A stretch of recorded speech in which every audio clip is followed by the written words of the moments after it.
name is Maria Cleary and I hail from Carrick-on-Suir, but I live outside Ireland for nearly 30 years now. I am delighted today to present a piece by Turlough Carolan for Lá na Chrith Harp Day 2020. I've decided today to try out a personal experiment and share these results with you. So I'm going to play and then afterwards I'll talk. Today I chose the piece Luke Dillon by Carolan, and I'm going to perform it on two different European historical harps. The first instrument I'm going to use is a Romanesque harp from the 20th century, a copy made by Rainer Thurau in Germany, and it is a copy of a drawing in a manuscript found in St. Blaise's Monastery in the Black Forest in Germany. It's an instrument with a single row of strings, and it is tuned in either hexachords or modal tuning, and the temperament is Pythagorean. That means pure fifths and not very nice thirds. Then I'm going to play the same piece on a Renaissance and Baroque Iberian harp. It's called Harpa di dos órdenes because it has two rows of strings and they are cross-strung. And this has a different sort of temperament. It's mean tone tuning, which means very nice thirds. So, here's my first version. Luke Dillon by Turlough Carolan.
And now to the third and final version with my resident fiddle player, Davide Monti.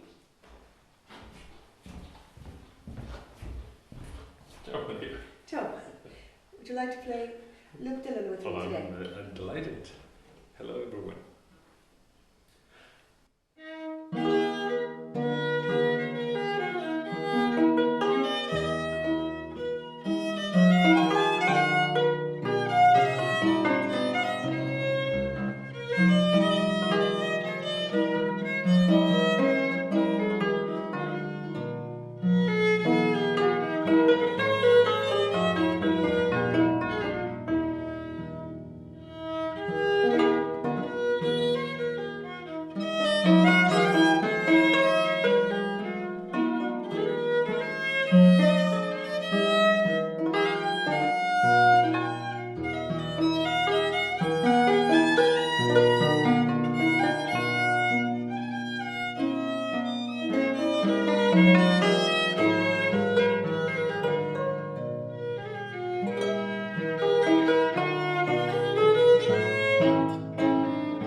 Thank you so much for listening and watching today. I would like to share with you some of my musical processes and my approach to music. For over 25 years I have been performing on many different types of harps, historical instruments and copies of historical instruments. I am passionately involved with looking and searching for manuscripts and original sources and really trying to read between the lines when I am performing. I play pieces and I must make musical decisions upon the knowledge which I already have regarding styles of music and periods of music. But most importantly, when one takes a harp in one's hand, something happens. Something different happens when I take this instrument rather than the Spanish Iberian harp. This is a small instrument. This is an instrument that is sometimes not so stable about how to hold it. It is a melody instrument. This is a melody instrument, and I think about melodies. I think about modes, I think about hexachords, I think about counterpoint. Actually, just last week, I followed a course on improvised Renaissance counterpoint and singing, and my version of Luke Dillon was strongly influenced today by what I just learned last week. So I'm very grateful about that. And I'm delighted to be able to share it today. When I stand beside my Iberian harp, an instrument that one always plays standing, I think about the bass. I think about melody. I think about four voices, soprano, alto, tenor, and bass. I think about how I can realize or compose or improvise using four voices, which of course inevitably with their own weaving and entwinement become harmony and become triads. This is an instrument that I can play alone, but I can also play with somebody. And this is just exactly the third version that we played together. Davide Monti played on the violin and I accompanied him, or I realized a complete harmony underneath his melody. For today, I also looked at 3 different sources of this tune. The first source you can find in the wonderful facsimile book edited by Nicholas Carolan, which is Neil's 1724 collection of Irish tunes. You'll find it on page 20.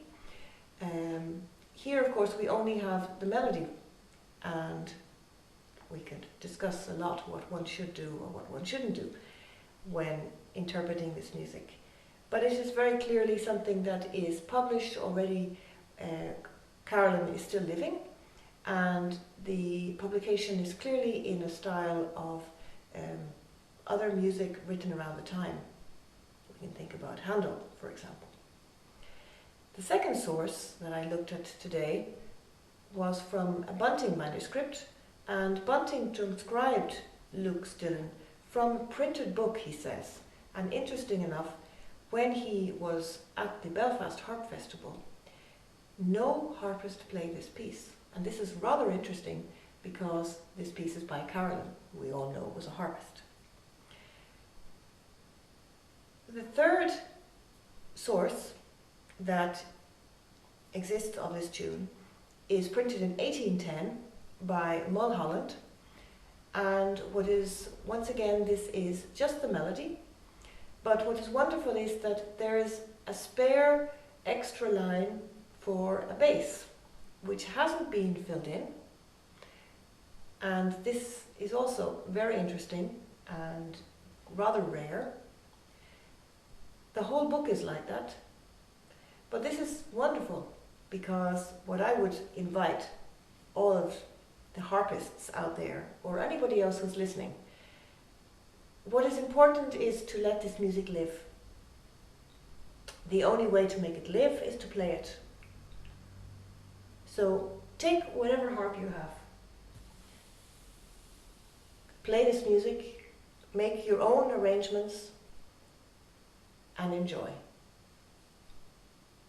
Have a wonderful Harp Day 2020.